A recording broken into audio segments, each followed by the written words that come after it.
She has a...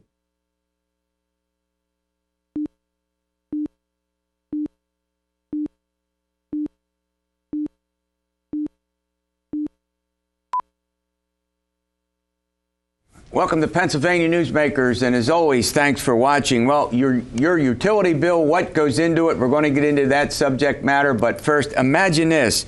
Trump and Biden both campaigning in this state on the same day this past week.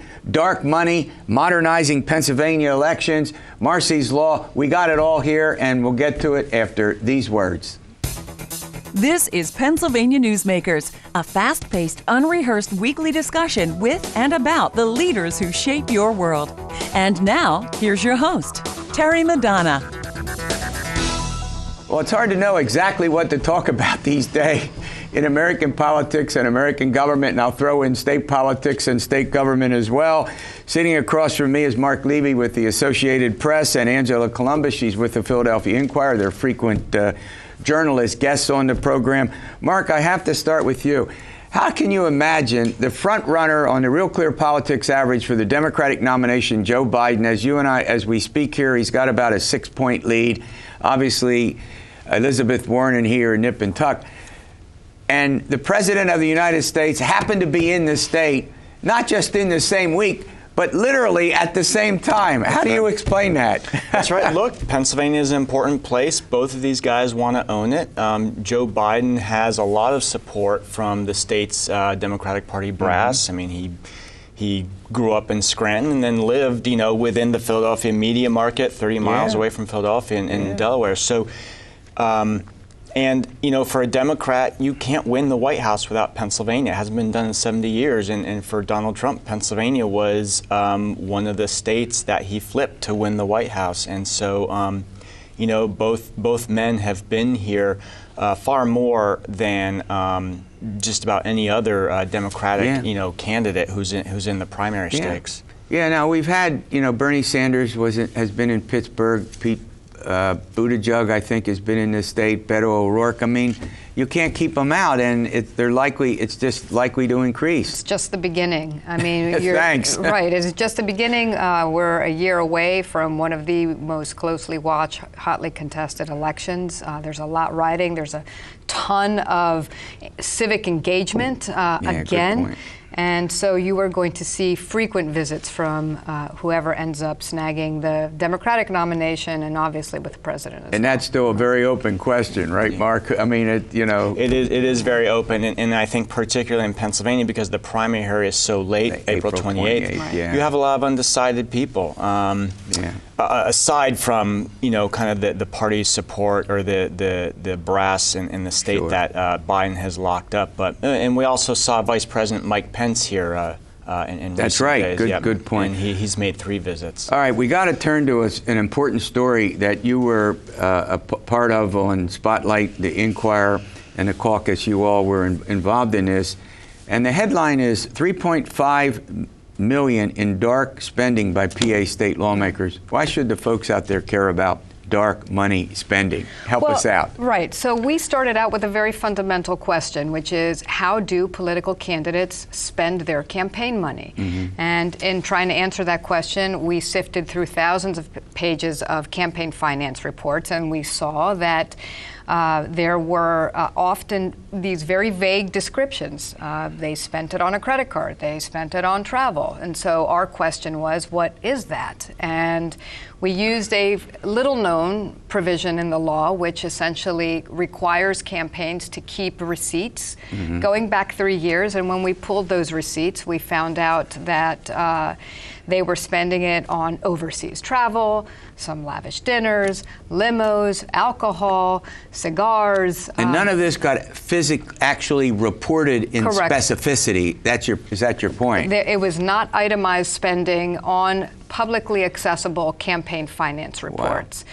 So we spent months sifting through all of this information, and we tried to present it to people in a way that was easily digestible. Sure. I think people should care about how elected officials and candidates for office spend money. It could be in part a reflection on how they will deal with public money once they get in those positions. Now here's what's fascinating. Pennsylvania election code says when you get this campaign money, you know, people contribute, you have your campaign finance fund. It says you can use it to influence an election. I have no clue what that means. To influence an election, it's anything a candidate wants to say it is, or am I on Mars? Look, I mean, we've seen candidates use this money for an incredibly broad range of things, including their own criminal defense. So that's to influence an election, right? And you know, there's really no appetite in state government or in the public to try to define that, to take it to court and to figure this out, to try to limit how this money gets spent. Yeah, well, you also could have the state legislature change the law to further define what you can use campaign money for, other than to say and influence an election. You can go and take somebody out for a weekend somewhere and say, "Oh, we were talking about my election." Am I right or wrong about that? Absolutely. Pennsylvania has some of the weakest campaign finance laws in the country. There's almost no limit on contributions. There's no ban on using campaign cash for personal use, and there is no appetite in the legislature to change that. And in fact, this week we saw an attempt to try and make campaign expenses even less publicly accessible. It ended up dying on the vine, but it showed how little certain lawmakers care about this issue. All right, we're going to run to a break. When we come back, there are a number of aspects to the voting that we do in this state that looks like they could change, and we're going to chat about that with the journalists after these words. This broadcast of Pennsylvania Newsmakers is presented by the Pennsylvania Chamber of Business and Industry, the statewide voice of business, and by the Pennsylvania State Education Association and Partners for Public Education, bringing the power of a great education to our schools, our students, and our communities.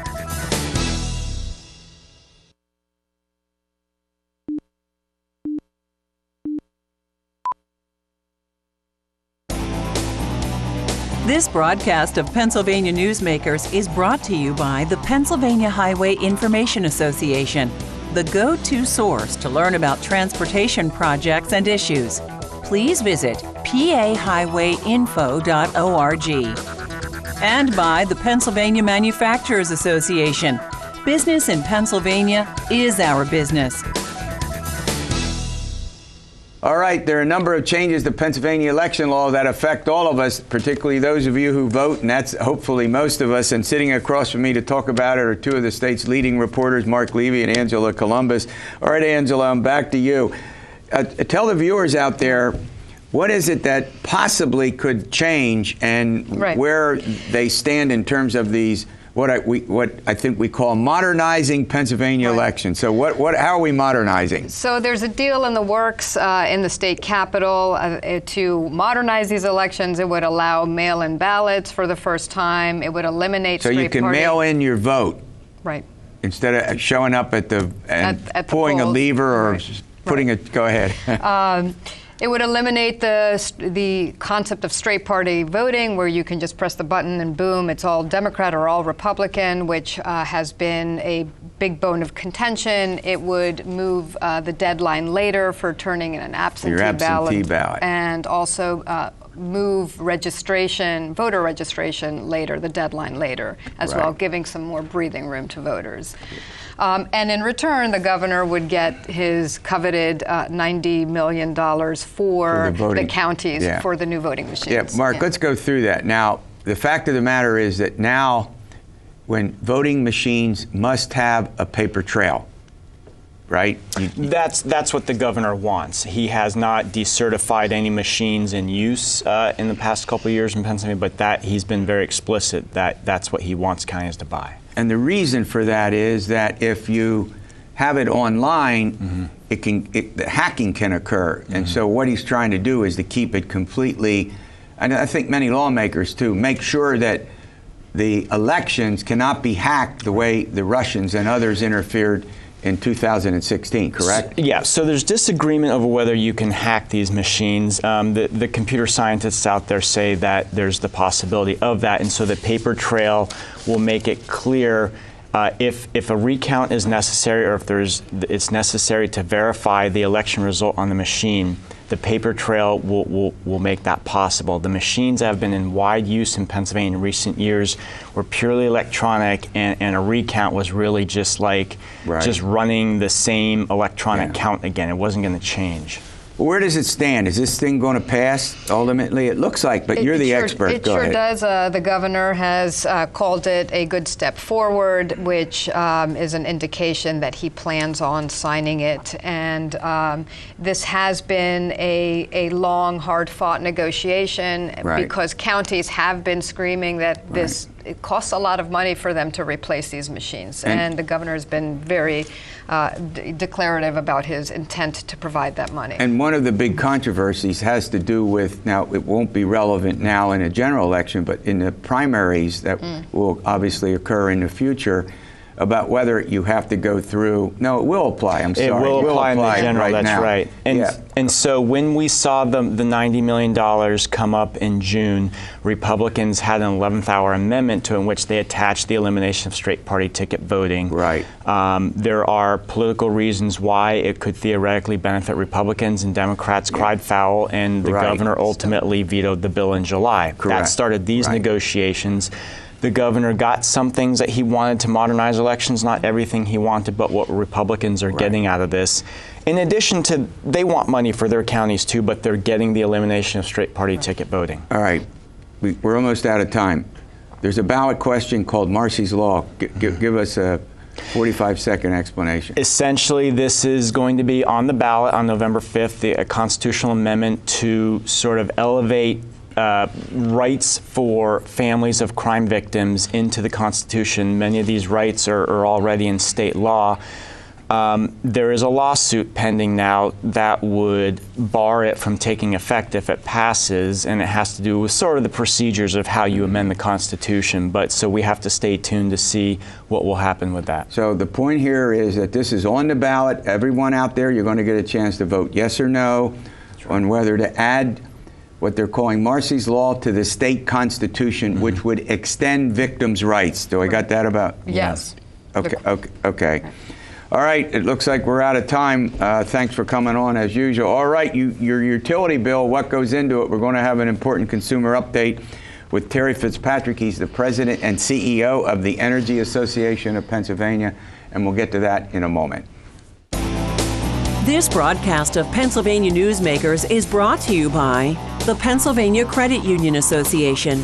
Pennsylvania Credit Unions, where people are worth more than money.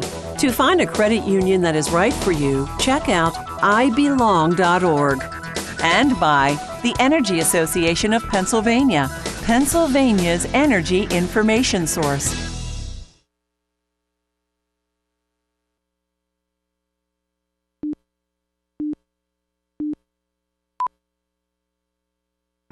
This broadcast of Pennsylvania Newsmakers is brought to you by the Association of Pennsylvania State College and University Faculties, representing the faculty and coaches who are devoted to providing quality public higher education for Pennsylvania's college students. Welcome back. As you know, what we try to do on this program is to bring some important consumer assistance, consumer updates that help you do your planning when we're dealing with your finances, and we're going to talk about utility bills. But before we get into that, and by the way, my guest sitting across from me is Terry Fitzpatrick. He's the president and CEO of the Energy Association of PA. We call him in from time to time to chat about these things. But there's also something else that Terry just reminded me of. You can shop for your electric and gas suppliers. You don't have to take it from your utility. Explain that. That's correct. Yes, Terry. Under a law passed back in the 1990s, customers were given the right to shop for your supplies of energy. both electricity in '96 and then the gas law was passed in 2000. Now, you still have to deal with the utility to get the gas or the electricity to your home, but the actual supply itself, you can go out in the market and buy that from a licensed supplier. Is that easy? I mean, do you get online? Do you do Google? I mean, is there a way to approach that, or is it just... That's probably the best way to do it. If you go online, the PUC has a great shopping website for both electricity and gas. They'll show you the suppliers that are serving the utilities territory that you live in, and they'll tell you what the utilities price to compare is, and you can compare that to the supplier's prices to see what's the best deal for you. Now, repeat it again. Where can they go? To the PUC's website. You can get from there. You can get to Pennsylvania Utilities Commission. Do I got that right? Public Utility Commission, correct. Public Utilities Commission. You get online and you'll be able to shop. And I mean, is it possible to save money by doing that? I would think it would. It's possible, but you have to pay attention to the details, because some of the deals, they vary in length. Some of them you have to pay a deposit. If you leave early, you have to pay a payment charge for that. So you need to look at what's best for you and pay close attention to the details. Read the fine print? Read the fine print. Absolutely. Now, do a lot of people do this? Well, is it growing? They do. It isn't really growing at this point. Wow. I think it's kind of stagnated a bit. Now, most of the big customers shop. I think about 80% of the industrial customers do. But when it comes to residential customers, it's about a third, maybe a little bit less, that shop. You know, a lot of people just really don't want to be bothered with it. And, you know, frankly, you can buy either gas from your gas utility or electricity from your electric utility, and you get a pretty good deal, because the utilities will go out into the market, get the best price, and then they pass along without any profit. It's just the actual cost of the energy that the utility recovers if it is the supplier. All right, while we're talking about utility, let's go to the subject that I promoted to start the program, and that has to do with something very important, and that is what goes into electric and gas bills. Even though it looks like they're reduced electric bills, you're the expert, you'll help me out. What goes in to when we get a utility bill for electricity or gas, what goes into that? Yeah, it can be a little confusing if you start looking at the details. You know, frankly, a lot of people don't, and I'm like this, don't want to be looking at all the details. It's okay, what do I owe? Let me just pay it and be done. Sure. But if you look at the different components, there's the distribution charges, and that recovers the costs of the pipes, and gas, wires, with electricity, of getting that energy to your home. Now, probably going back a decade or a little bit more than that, those prices have gone up because the utilities are putting more money into their infrastructure. Replacing aging infrastructure is a big theme. We have problems paying for it in society, but our members know that's their bread and butter, and they're putting more money because the reliability and safety of your service depends on the quality of that infrastructure.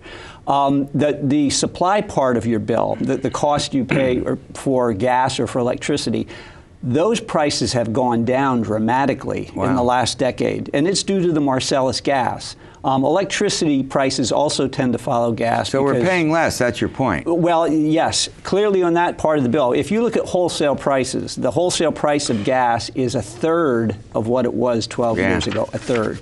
Electricity at the wholesale level, it's half of what it was 12 years. That's a tremendous story. People have saved enormous amounts of money because of that. All right, we're going to run to a break. When we come back, we're going to continue with this subject. I know there's a lot of detail here, but this is pretty important because it affects what we all pay when you get those little bills for an electric or gas. We'll be back. This broadcast of Pennsylvania Newsmakers is brought to you by the Pennsylvania Medical Society, inspired physicians committed to the good health of Pennsylvanians and the advancement of the practice of medicine, and by the Pennsylvania Healthcare Association, the future of long-term care.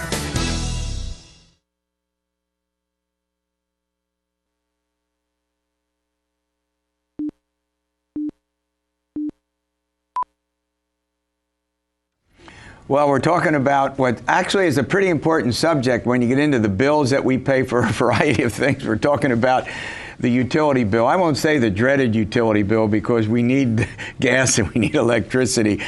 All right, go ahead. So what else are we paying for when we pay for the utility? Right. So you have the distribution charges. You have the energy charges, either electricity or gas. There are a lot of other things included there too, taxes. And that's usually separated. State taxes are separated out on your bill. Sure. Because utilities pay taxes that other businesses do, but utilities also pay other taxes. So there's something called the gross receipts tax that applies to electric utilities and telecommunications utilities. I checked on my bill, it's about 5 times what the general corporate taxes are. There are also a variety of subsidies built into your bill. There's subsidies for low-income assistance programs, renewable energy subsidies. So I'll put it in an express. It's complicated. It is complicated. It's no wonder that people don't pay attention to it, right? I mean, I don't mean it meanly. Most people don't, but some people do. Yeah, they'll look at this and say, "What is all this stuff?" And not all of it is split out on the bill either. A lot of it is rolled into the general distribution charges. But the general point is, utilities, because they're regulated, have become tools to recover a lot of costs that could be recovered through taxes. Good point. But because it hides it by putting it on your utility bill, there's a lot put in there. I'm going off the subject. Okay. Now the president was in, as you heard, as you know, he was in this state. He was out in southwestern PA talking about fracking, talking about natural gas. How important is the natural gas industry to the economy of the state? Governor Wolf, let's be honest, Governor Wolf wants to use the severance tax. It's a tax on the amount of cubic feet that's extracted from these wells. He has some concerns about the pipelines, but he has no opposition to natural gas. It's pretty important for parts of now, and again, I'm going to put this out. Environmentalists have problems with it, and they've talked about that and written about it. But how important is it to the economy? Well, Terry, I think you've captured it. It's critically important. I mean, what it's done for the state in terms of jobs, in terms of everybody with your energy bills, both your electric, everybody has electricity. Not everybody, about half the people in the state use natural gas, but it's been critical in keeping those prices down. But as you said, it creates other issues because climate change is a big concern with a lot of people now. Gas does not emit as much carbon as coal. It's about half as much at a generating plant. But because prices have been so low with gas, it's also caused problems with the nuclear plants. So now you know where I was going ahead. Now look, we have TMI down, completely gone. Right. We have the plant out in Beaver County likely to close. So nuclear power, and we have TMI, and that we revisit that every year, annually when we go to the not to celebrate, but to deal with the effects of it. Right. But the bottom line is that nuclear power, there's no carbon emissions in it. Right. So you would think that. Well, we don't generally regulate carbon emissions, so there's no consequences for emitting carbon. That's a great point. We're trying to deal with climate change by mandating and subsidizing things. Now, the governor recently came out with a plan to join a regional cap-and-trade program, which would put a price on carbon. Right. That raises some other issues, and it's a big political issue. It'll play out over time, but yeah, we're really struggling to move forward and find what's the best way to deal with carbon emissions. Well, you make a great point. And please come back, so we can have a further discussion about energy and what's important about it, because it's hugely important to the economy and to the consumer. All right, we'll see you next week for another edition of Pennsylvania Newsmakers, and always stay well.